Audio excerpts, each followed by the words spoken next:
Angela Davis made several stops to get from Birmingham, Alabama in the 1950s to the Place de la Sorbonne in 1962. She said many times that she went to France. When she went to France, she didn't understand that racism was international.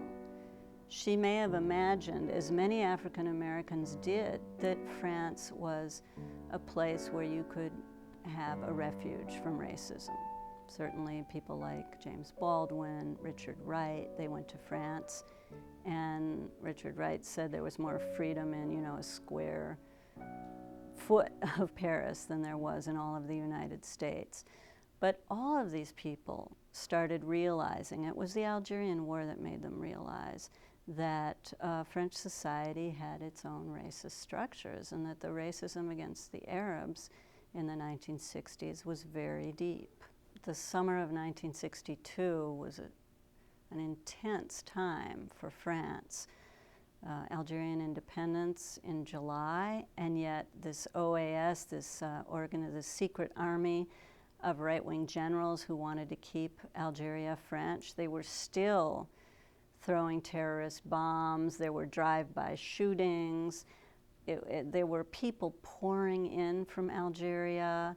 There were also many workers coming to France from Algeria and other former colonies. So it was a workshop for her in decolonization and in international labor forces and all kinds of things that really nourished her sense of politics.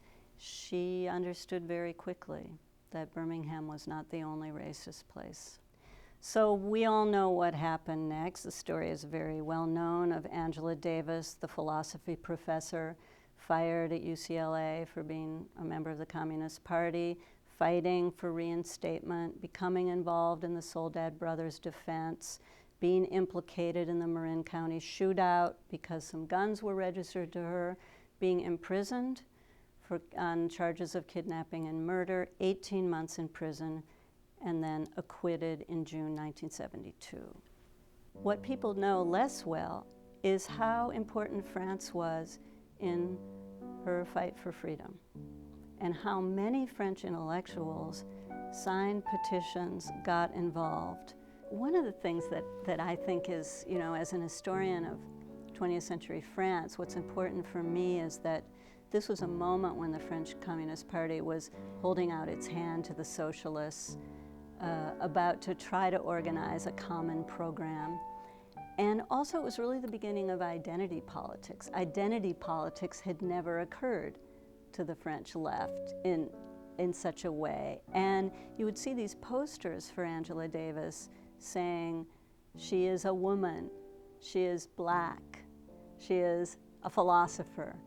And I think that it was really a page turning in the history of the French left.